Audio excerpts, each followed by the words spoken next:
بسم الله الرحمن الرحيم، الصلاة والسلام على أشرف المرسلين. السلام عليكم ورحمة الله. نتطرق اليوم إن شاء الله تعالى إلى درس النهايات الاستمرارية. نبدأ على بركة الله بنهاية دوال مركبة. ركزوا، تذكر إذا كانت نهاية القاعدة ماذا تقول؟ إذا كانت نهاية الدالة في بجوار أ ماذا تساوي ب، وكانت نهاية الدالة U بجوار ب ماذا تساوي سي، فإن نهاية الدالة المركبة الثاني دائرة الأول U دائرة في هذه اللي هي بمثابة F بجوار A ماذا تساوي ماذا؟ سي، تساوي سي. صح. دوك نشرحوها بالدرجة. القاعدة ليميت في دو إكس لما إكس تؤول إلى أ النتيجة ماذا تساوي ب. نكملو دركا بالبي. ليميت ها U دو إكس لما إكس تؤول إلى ب النتيجة ماذا تساوي سي. ها الزوج هادو ما يمكن استنتاجه. هنا واش قلنا A B B C، في النتيجة واش كتب لنا A C، فإن ليميت الدالة المركبة اللي هي U دائرة V لما إكس يؤول إلى ماذا؟ إلى A النتيجة ماذا تساوي C. هذا هو مخطط حساب نهاية دالة ماذا مركبة. ركز، نأخذ أمثلة. ناخذ التمرين الأول. السؤال مطروح. التمرين الأول سؤال مطروح: احسب باستعمال نهاية دالة مركبة كل نهاية. حساب كل نهاية باستعمال دوال مركبة، مركب دالتين. ركز معنا. المثال الأول ليميت إكس تؤول إلى ماذا؟ إلى زائد ما لا نهاية. دالة تاعنا 2 إكس مربع ناقص إكس زائد 1. صح. ركزوا معايا مليح. شوف لهنا الدالة هذه نشرحو بالدرجة معليش باه نوصلو المعلومة. حنا نمدولها إكس وهي راح توظفو. هنايا هذه المقدار هذا أولا نسميوه اف دو إكس. نضع اف دو إكس ماذا يساوي جذر 2 إكس مربع ناقص إكس زائد 1. معناتها جماعة هنا بالدرجة الدالة هذه قد عندها الخدمة. هنا تبدلها نتا إكس هي توظفو، تسمى هنايا هي تخدمو شي واحد القوس ومن بعد تجذر. معناتها تخدم القوس ومن بعد تجذر. صح. واش نكتبو حنا هنا؟ نكتب لنا اف تساوي اي دائرة في. التسمية جماعة تكون من اليمين. دونك نقول لك كيف تعرف بلي صح ولا غلط. أنا الخطوة هذه هي أهم خطوة. كنترول في التفكيك. دونك نفكك اف إلى مركب دالتين اي و في. دونك في التفكيك هذا قريناه في دوزيام مالي. هنا يبدا نسى التسمية تاعك بداها من اليمين، علما أن في دو إكس ماذا تساوي و اي دو إكس ماذا تساوي. ركز معايا. دوكا في دو إكس قال هنا في دو إكس تخدم لنا القوس، معناتها عبارتها هي 2 إكس مربع ناقص إكس زائد 1. ها هو الدالة إي قال نتيا اجدري المقدار اللي راح نمدولك. إذا هنا جذر إكس. دوكا أنا كيفاه نعرف بلي التفكيك تاعي صحيح ولا غلط؟ واش تروح دير نتا باختصار شديد. القوس هادي يا جماعة، القوس هادي كون نحطوها هنا في بلاصة إكس. اسكو نلقاو العبارة سي اف دو إكس؟ نعم. كون القوس هادي نحطوها هنا نعوضوها في بلاصة إكس راح تلقاها جذر القوس. هنا اسكو التفكيك تاعك صحيح ولا غلط؟ صحيح، راك صحيح. كون نحبو نهضرو بلغة الرياضيات، هنا كنقول اف تساوي يو دائرة في تسمى هي يو دو في. هاي اروح هنا نقول يو دو في هي تساوي ماذا؟ جذر في. والفي تاعك واش هي القوس. هذه بلغة الرياضيات. انت بات تزرب في الإجابة وباه ما تضيعش الوقت. هنا سمي في دو إكس هي القوس و اي دي اكس واش تساوي جذر اكس. دوكا انت الا كان عوضت القوس هذه في بلاصه اكس، الا كان لقيت اف دو اكس راك صحيح، الا كان ما لقيتهاش عاود بدل التفكيك تاعك وغلط وخلاص. علاه؟ باسكو انت غلط هنا راه كلش اذا هاي القاعده واش تقول لك؟ كيف في النهايه تبدا ديما بالفي ومن بعد تحسب لي النهايه تاع واش تاع الفي. ها المخطط اللي راح نمشيو عليه. شوف معايا انت مادام كتبت اف تساوي اي ضرب في، بدا ديما من اليمين. تسمى تقول انت هنا بي جوار ا، هنا هذه كيتوسع على الداله في واش راح تخرج بي، و بي كيتوسع على الداله اي واش راح تخرج لنا سي. دونك انت هنا راهم يمدوا لك الأ هنا بمثابة زائد ما لا نهاية، هذه أي زائد ما لا نهاية. دوك أنت راك مطالب باش تلقى لي البي وتلقى لي واش السي. هذا مكان يعني بالأ تلقى بي، وكي تلقى نتيجة بي، البي هي اللي راح توصلك للسي وخلاص انتهى. طبق يعني القانون هذا حرفيا. هاي واش نكتب هنا؟ عندي ليميت إكس يؤول إلى ماذا؟ إلى زائد ما لا نهاية تاع في دو إكس. واش تساوي لنا؟ ليميت إكس يؤول إلى زائد ما لا نهاية 2 إكس مربع ناقص إكس زائد الواحد. واش تساوي؟ ليميت أكبر أس ليميت إكس يؤول إلى زائد ما لا نهاية أكبر أس نقدرو نبرهنو عليه قرينا في النهايات. هنا ليميت 2 إكس مربع بجوار زائد ما لا نهاية ماذا تساوي؟ زائد ما لا نهاية. شوف معايا دركا هاي ليميت في دو إكس لما إكس يؤول إلى زائد ما لا نهاية النتيجة ماذا تساوي؟ زائد ما لا نهاية. شوف معايا هنا هذا جماعة أخي بمثابة أ، والنتيجة اللي لقيناها راهي بمثابة ماذا؟ بمثابة بي. دوكا تكمل لي بالبي. ها سما البي تاعنا هنا واش لقيناها كتبوها بالأزرق خير، لقيناها زائد ما لا نهاية كيحسبنا. دوكا كمل بالزائد ما لا نهاية.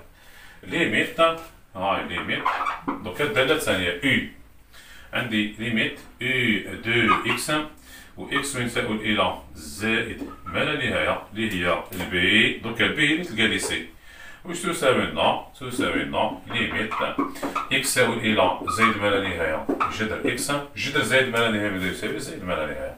زائد ما لا نهاية يا جماعة اللي لقينا راهي بمثابة ماذا؟ بمثابة سي. هذه هي السي تاعك. تسمى هنا ثاني واش لقينا؟ زائد ما لا نهاية. إذا النتيجة شوف معايا النتيجة الدالة المركبة جماعة هي ثاني دائرة الأولى، ثاني دائرة الأولى. تسمى هنا الدالة المركبة هي أو دائرة في أو رون في صح. إذا النتيجة ليميت أو دائرة في دو إكس لما إكس يؤول إلى الأ واش هي؟ زائد ما لا نهاية. النتيجة واش تساوي لي؟ تساوي زائد ما لا نهاية. هذا ما كان معناتها في البداية واش قلنا؟ هنايا استعانة بالأ وجدنا بي، واستعانة بالبي وجدنا سي. في النتيجة ديما حط القطر هاك. تسمى ليميت الدالة المركبة بجوار الأ النتيجة ماذا تساوي سي. دوك نزيدك مثال نوصل لك المعلومة 100%. معناتها ليميت أو دايرة في دو إكس هي اف دو إكس. إذا ليميت اف دو إكس لما إكس يؤول إلى زائد ما لا نهاية النتيجة ماذا تساوي؟ زائد ما لا نهاية. سي بون. عطاني مثال آخر. هاي نهاية أخرى. واش قالك؟ ليميت إكس يؤول إلى الواحد إلى واحد. هنا عندنا جذر تربيعي، عندنا 4 إكس زائد 5 قسمة 2 إكس زائد الواحد. 2 إكس زائد الواحد. دوكا الدالة هذه هنا هذه الدالة عندها زوج خدمات. هنايا كاينه داله نبدو لها تخدم لنا الكسر، وداله قال انت اجدري لنا. اذا انت هذه اول حاجه واش تكتب لنا؟ قال نضع اف دو اكس تساوي ماذا؟ جذر القوس 4 اكس زائد 5 قسمه 2 اكس زائد الواحد. ونكتب اف تساوي او دائره في، نضع اف تساوي او دائره في. دوكا دابا نسهلها لك. في دو اكس هاي في تبدا تسميه باليمين، تبدا تسميه هاك باليمين اليسار. في دو اكس تساوي ماذا؟ و او دو اكس تساوي ماذا؟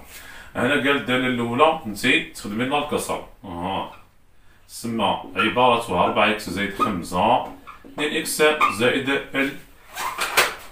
الحمد لله زائد الواحد. و او دو اكس ماذا تساوي؟ تساوي جذر اكس. جذر اكس. اسكو التسمية تاعنا هكا جماعة صحيحة أم خاطئة؟ القوس هادي كي صارت في بلاصة اكس ماذا نجد؟ واش راح نلقى؟ نلقى جذر القوس. معناتها التفكيك تاعك راه صحيح. هاي ليميت ها اكس تؤول إلى ماذا؟ إلى الواحد. ها في دو اكس تساوي ليميت اكس تؤول إلى الواحد. عندنا الكسر. الكسر تاعنا واش هو؟ 4 اكس زائد 5 2 اكس زائد الواحد. هنا الأ تاعنا جماعة راهي بمثابة ماذا؟ بمثابة الواحد. سي بون. بعد التعويض واش راح نلقى؟ 4 في 1 زائد 5 كدا فيها 9 وهنا 2 في 1 زائد 1 كم تساوي 3. النتيجة ماذا تساوي؟ تساوي 3. معليش نكتبوها هنا تساوي لنا 3. تسمى هذه النتيجة 3 هذه واش هي بي تكمل بها دوكا. إذا واش نزيد نكتب؟ ليميت اي دو اكس لما اكس يؤول للبي هذيك إلى 3 واش تساوي لي؟ ليميت اكس تؤول إلى 3 تساوي جذر اكس. واش تساوي لي؟ تساوي لي جذر 3. جذر 3 هنا بمثابة ماذا؟ بمثابة سي. بمثابة سي. إذا النتيجة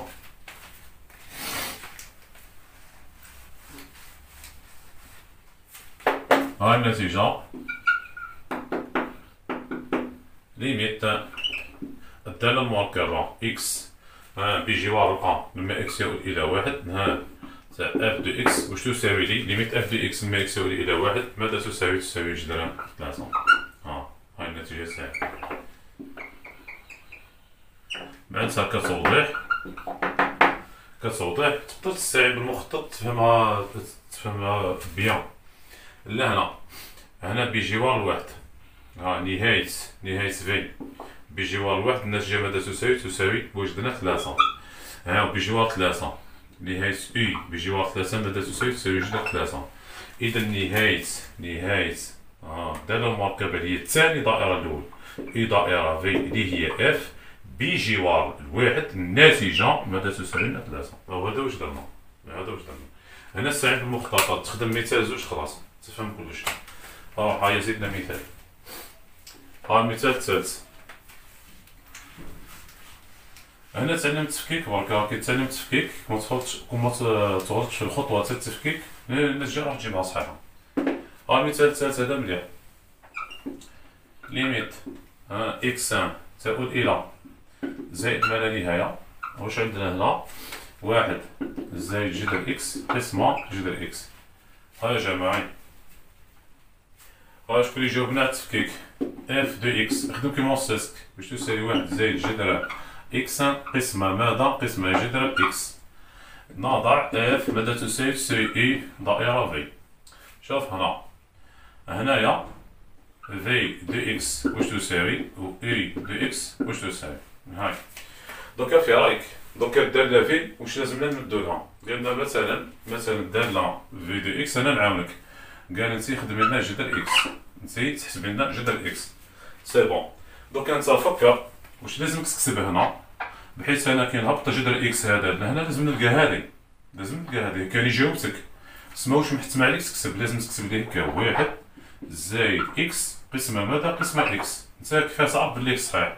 جذر اكس هادي كون نهبطوها هنا ونهبطوها هنا اسكو راح تلقى اف اكس؟ نعم راح تلقى اف اكس. اسكو التفكيك تاعك صحيح ولا غلط؟ صحيح ومتأكد بلي راك صحيح. تولي تجاوب تسمى وسير من روحك. هذه هي. راح حسب النهاية تاعك. ليميت في دي اكس لما اكس تؤول إلى ماذا؟ إلى زائد ما لا نهاية ماذا تساوي؟ ليميت اكس تؤول إلى زائد ما لا نهاية تاع جذر اكس جذر زائد ما لا تساوي زائد ما لا نهاية. هذه يا جماعة هذه بمثابة أ وهذه بمثابة بي. كمل بالبي. كمل لي بالبي. ليميت اي دو اكس لما اكس يؤول إلى ماذا؟ إلى زائد ما لا نهاية. واش تساوي لي؟ ليميت اكس يؤول إلى زائد ما لا نهاية. هاي الدالة تاعك 1 زائد اكس على على اكس. هنا واش تساوي لنا؟ ليميت أكبر أس. ليميت أكبر أس على أكبر أس ولا قادر تفصل العبارة. هنا واش تساوي؟ تساوي ليميت نسهلو لكم إكس على إكس. إكس ماذا تؤول إلى زائد ما لا نهاية. ها واش تساوي لي؟ تساوي لي هنا بعد الاختزال، تختزل إكس مع إكس، كي تختزل ما تجيش تكتب ليميت. النتيجة ماذا تساوي؟ واحد. الواحد هذا اللي لقيت نتا بمثابة ماذا؟ بمثابة سي. أو قلنا نكملو بالبي. نكمل بالبي. النتيجة اللي راح تخرج واش هي سي. هي سي. هذه راهي بمثابة سي. صح. قلنا هنايا بالأ نلقى بي، نجد بي، وبالبي نجد سي. في النتيجة اكتب لي أ سي. في النتيجة اكتب لي أ سي. خلاص هذا المثال. نورمالمون الله أعلم كامل فاهمين. باش ما قريتش كامل فاهمين. صح. النتيجة واش نكتبو هنا؟ ليميت إكس تؤول إلى الأ تاعنا اللي هي زائد ما لا نهاية. هنا كتب لنا اف دي إكس تساوي ماذا؟ تساوي ال واحد. تساوي ال واحد. صح. وهي صح النتيجة منتظرة. علاه؟ كون مفرضتش علينا الطريقة هذه تاع باستعمال مركب دالتين.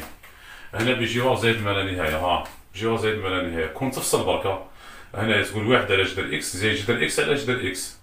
هنا واحد على ما لا نهاية صفر. وكي تقول جذر إكس على جذر إكس خي تختزل واش تساوي؟ واحد. باينة بلي راح تخرج واحد، بصح هو فرض علينا الطريقة. صح. المثال الرابع أحسن مثال. هنا كاين طرق بزاف، هنا تتعلم مليح. المثال الرابع مثال رائع. واش عندنا؟ ليميت إكس يؤول إلى الواحد بقيم أقل. عندي هنا واحد على جذر واحد ناقص إكس مربع. هذه ماذا تساوي؟ دوك هنا تفهم مليح التفكيك. دوك التفكيك يا جماعة كل واحد وطريقة التفكير تاعو. كل واحد وطريقة تفكيره. واش اقترح علينا هنا؟ دوك انت واش تكتبها هنا؟ شوف نعطيكم قدام طريقة أولى باش تتعلم التفكيك بيان. انت كي تقول هنا نضع اف تساوي اي دائرة في. نبداو التسمية من في. في دو اكس. في دو اكس تساوي و اي دو اكس تساوي. صح. دوك انت حر. دوك الدالة هذه قدا عندها الخدمة. كنحبو باختصار. هنايا تخدم القوس ومن بعد تجدر ومن بعد تقلب. عندها 3 خدمات يعني 3 خدمات. هاي دوك انت حر هنا في كل واحد حر في التفكير تاعو. هنا قادر واحد يقول لك انا الداله الاولى نقول لها تخدم لنا القوس برك. اخدم القوس واحد ناقص اكس مربع. صح. والداله الثانيه ها واش محتم عليك تمدلها. هنا تقول الداله الثانيه قال انت اجدري وقلبي. اجدري وقلبي يسمى هنا تقول واحد على جذر اكس. كون تخدم كيما نصك او محال تغلط. اللي هنا القوس هذه يا جماعه كون نهبطوها في بلاصه اكس. اسكو تلقى النهايه اللي مديت لك؟ نعم. اسكو الطريقه هذه صحيحه ولا لا؟ صحيحه. طريقه ثانيه يعني تفكير اخر. طريقه ثانيه في التفكيك. طريقه اخرى كون نقول لك قادر واحد واش يقول لك في دي اكس. يقول لك انا الداله نقولها تخدم لي الجذر ضربه واحده تسمى زوج جذر واحد ناقص اكس مربع. هي انت حر. هذه ثاني صحيحه. هنا ما واش محتم عليك تحط في دي اكس. محتم عليا تسمى الداله ثانيه تقولها اقلبي فقط. اقلبي هذاك هو اللي تنصحها واحد على اكس. كيف نعرف انا بلي صحيح؟ دونك هذا المقدار كي نحطوه في بلاصه اكس اكيد لازم تلقى النهايه اللي مديت لك. كاين تفكير اخر قادر ما نخدمش هك. كاينه طريقه ثالثه واش تقول؟ قادر واحد يقول لك انا الداله الاولى نقول لها تربعي برك. ما كاينش مشكل. هنا نقول بلي في دو اكس تساوي ماذا؟ تساوي اكس تساوي اكس مربع. و اي دو اكس تساوي ماذا؟ تساوي دركا واش لازم تكتب هنا بعد التعويض او لازم نلقى النهايه هذه. بلا ما تحفظ تقول واحد على جذر واحد ناقص اكس. انت كيف تعرف بلي صحيح هذا الاكس مربع كون نحطوه هنا اسكو تلقى النهايه اللي مديت لك؟ نعم تلقاها نعم. كاين مازال طريقه جماعه مازال طريقه. واش هي في رايك؟ مازالت لنا طريقه. واش نقولوا؟ طريقه رابعه. قول لي اسكو صحيح هذه ولا لا. كون نقول لك مثلا الفي دو اكس تساوي واحد على واحد ناقص اكس مربع و اي دو إكس واش تساوي جذر إكس. جذر إكس صحيح ولا غلط؟ صحيح. تا هذا الكسر كامل، هذا كامل كون يهبطنا في بلاصة إكس خيولي جذر الكسر. جذر الكسر بصح بشرط لازم يكون هذا موجب، تسمى هذه الطريقة الرابعة منصلحش ديما. من بعد تقول جذر واحد واحد على جذر واحد ناقص إكس مربع صحيح. حنا المهم راك لقيت لي الليميت تاعك. على بديت لكم الطرق الأربعة هادو علاه باش تعرف كل واحد وطريقة تفكيرو. اللي يخدم الطريقة الأولى صحيح، الثانية صحيح، الثالثة صحيح، الرابعة صحيح. هذه هي. أنا هنا في الحل راني خادم بهادي. نخدم بالطريقة الثانية. هاي ليميت. دوك نشرحو على حتى قال لنا اليسار. هادي دوك تفهمونا فيها ماذا بكم. هاي ليميت إكس يؤول للواحد بقيم أقل. جذر في دو إكس في دو إكس تساوي ماذا؟ تساوي ماذا؟ ليميت إكس يؤول إلى واحد بقيم أقل جذر واحد ناقص إكس مربع. جذر واحد ناقص واحد يا جماعة، هذا مادام تحت الجذر أو حتما راح يكون صفر واش موجب، أو لازم يجي صفر موجب.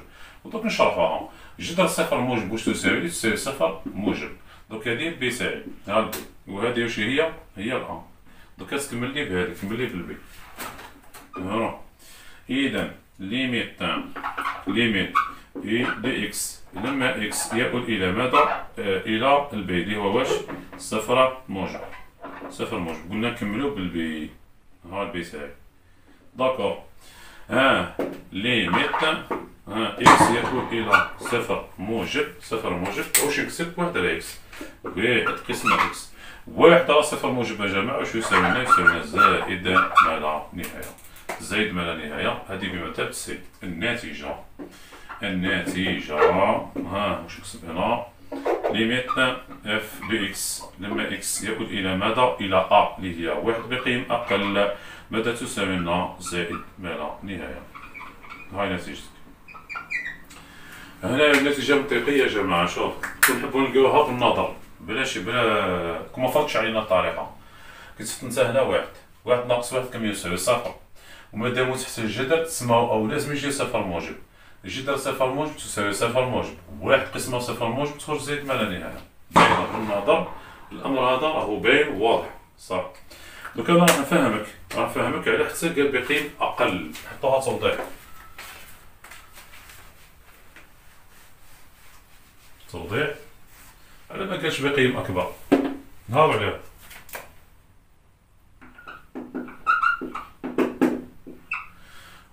الإشارة جماعة تاع ناقص إكس مربع زائد واحد. ناقص إكس مربع زائد واحد أين ينعدم؟ هو ينعدم عند ناقص واحد وعند الواحد. الأمر هذا وتحدثنا فيه في المراجعة في المكتسبات القبلية. هنا خارج مجال الجذرين الإشارة هنا من الإشارة آ تجي نفس. تسمى هنا راح تكون ناقص وهنا ناقص، وداخل مجال الجذرين راح تكون زايد. على حتى هو قال لي واحد يسار وعلى جال الإشارة تاع الصفر. كي تقول انت واحد يسار زعما الإشارة تاع الصفر زعما راح تخرج صفر موجب. ما عندوش الحق يقول لك على اليمين. علاه؟ باسكو يخرج لي صفر سالب، وجذر صفر سالب يا جماعة أو ما كانش. يعني هنا كتوضيح جذر صفر موجب أو يساوي صفر موجب، لكن حذاري جذر صفر سالب هذا واش به؟ أو غير معرف. هذا المكان. والله المثال هذا هو أحسن مثال علاه تتعلم مليح، تراجع مليح طرق التفكيك.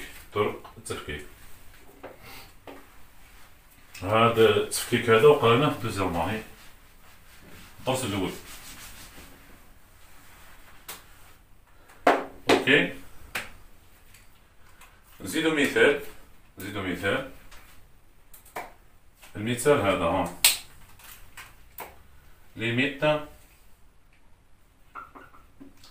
إكس يؤول إلى زائد ما لا نهاية. عندي هنا كوس بي إكس زائد الواحد قسمة 2 إكس زائد 3 ها يا جماعة مدونا رايكم هنا في رايكم كيفاه نفكك. هيا فك اف إلى مركب دالتين. قلنا اف إلى مركب دالتين. هنا من المفروض الدالة الأولى واش راح تقول لي؟ الدالة الأولى تخدم لنا القوس، والدالة الثانية ها واش تخدم لنا؟ تخدم لنا القوس. إذا التفكيك تاعنا كيف راح يكون؟ كيف راح يكون؟ نكتب اف دو اكس تساوي ماذا؟ تساوي كوس، اسمها نحل ليميت تسميها اف، تساوي كوس القوس. عندي هنا بي اكس زائد واحد قسمة 2 اكس زائد 3. ها نضع اف تساوي اي دائرة في، ديما التسمية جماعة من اليمين كيما تفهمنا. هنا نضع صح، نبدا بالتسمية تاع في دي اكس. في دي اكس تساوي ماذا؟ تساوي القوس بي اكس زائد الواحد قسمة 2 اكس زائد 3. و اي دو اكس، اي دو اكس راح تركب لنا الكوس. برك واش نقول كوس اكس. دوك انت ديما تحققها غلطة على روحك، المهم لازم كي صوت لازم تفيق برك وخلاص. القوس هذا يهبط في بلاص اكس. ها واش راح نلقى كوس القوس. اسكو هذه النهاية اللي مديت لك؟ هي هذه النهاية اللي مديت لك. هاي ليميت اكس تؤول الى ماذا؟ الى زائد ما لا نهاية. في دو اكس تساوي ليميت بي اكس زائد الواحد قسمة 2 اكس زائد 3. اكس وين تؤول الى زائد ما لا نهاية. هنا بجواز زائد ما ناخذ نهاية واش؟ أكبر أس. واش تساوي لي؟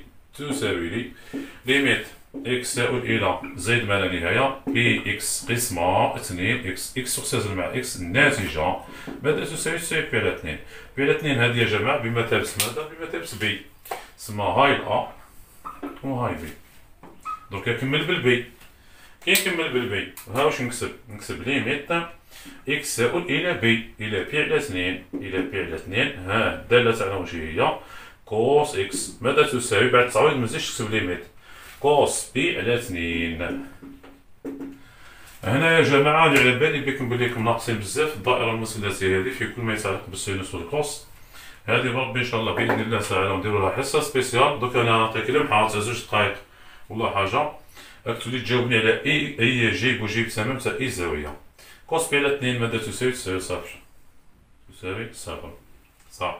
إذا الصفر هذا اللي لقينا حنا بمثابة ماذا؟ بمثابة سي. بمثابة سي. الناتجة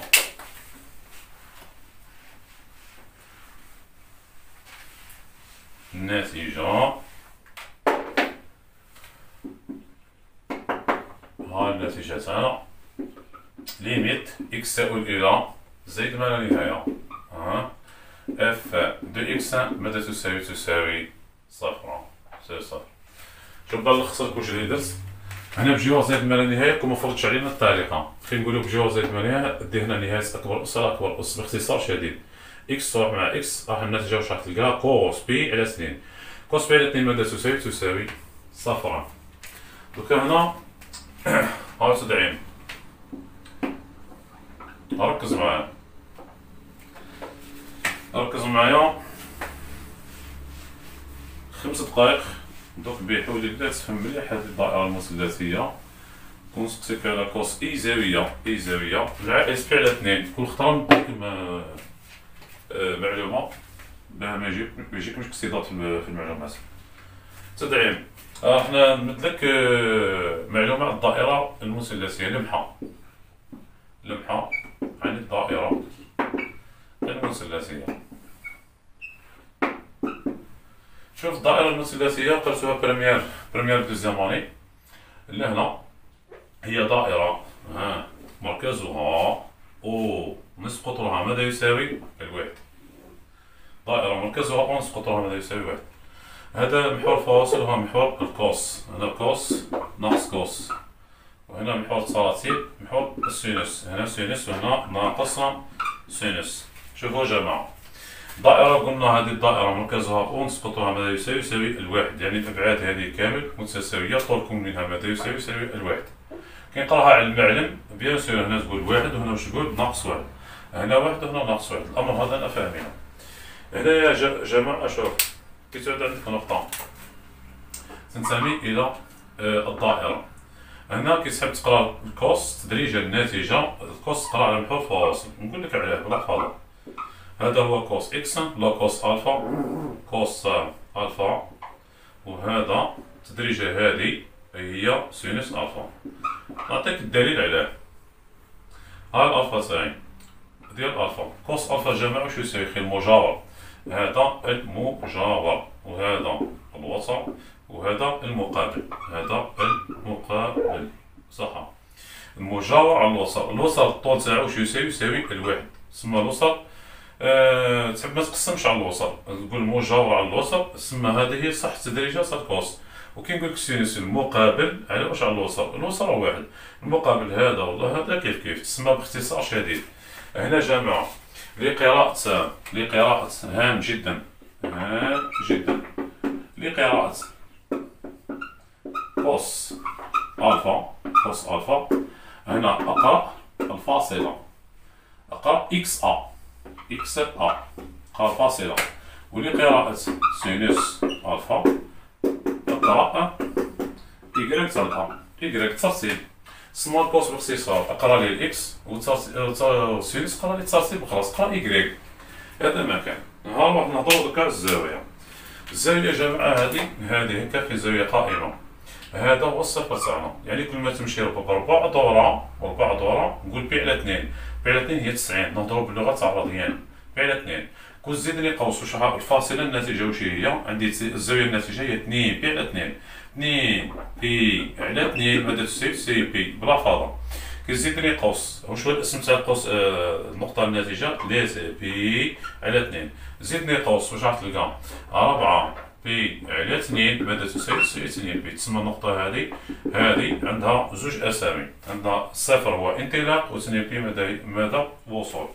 ماش هذا اللي يهمني، أنا اللي يهمني دوكا كيفاه تجاوبني على السينوس والكوس. أي زاوية راح نهضر لك عليها دون حفظ.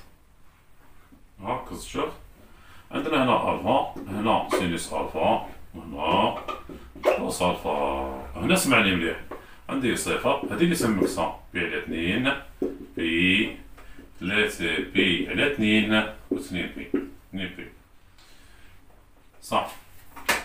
بالنسبة للسينوس ذكرنا سينوس خلينا نقرا إيكغيك، نقرا إيكغيك، روح بالمعلومة هذه نصا هاي يخدم معايا. سينوس صفر دوكا النقطة اللي نهضر لك عليها ديرها محور تصارفي وقرا لي. هايا سينوس صفر ماذا يساوي؟ صفر. سينوس بي على 2 ماذا يساوي؟ الواحد. سينوس بي واش يساوي؟ صفر. سينوس 3 بي على 2 أي تنسى بالمحور السينوس ناقص واحد، ناقص واحد. سينوس 2 بي ماذا تساوي؟ صفر. سهلة، تسمى النقطة نقراو لها الإيكغيك، هي هيك هذه هي. دركا هايا عطنا النتائج، عاود سينوس صفر ماذا تساوي؟ قلنا تساوي صفر. سينوس بي على 2 واحد. سينوس بي صفر. سينوس 3 بي على 2 ناقص واحد. سينوس 2 بي ماذا تساوي؟ صفر. انتهى.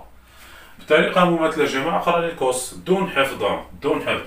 دركا الكوس ذكرنا الكوس واش تقرا؟ تقرا الإكس، تقرا الإكس تاع أ. هاي دركا لي زيكس تسمى أي نقطة نهضر لك عليها هبطها لمحور الفواصل، اسقطها على محور الفواصل وقرا لي. هذا المكان. هنا القراءة تقول واحد ناقص واحد، وهنا واش راح تقول؟ كنت تلقى النقطة هنا تقراها صفر. هاي الكوس صفر، مسقوطة خالصة هذه، مسقوطة خالصة. كوس صفر واحد. كوس بي على 2 صفر. كوس بي ناقص واحد. كوس 3 بي على 2 صفر. كوس 2 بي يساوي واحد. انتهى. هاو نكتبوهم هنا. كوس صفر يساوي واحد. كوس بي على 2 يساوي صفر. كوس بي ناقص واحد. كوس 3 بي على 2 صفر. كوس 2 بي ماذا يساوي؟ واحد. انتهى.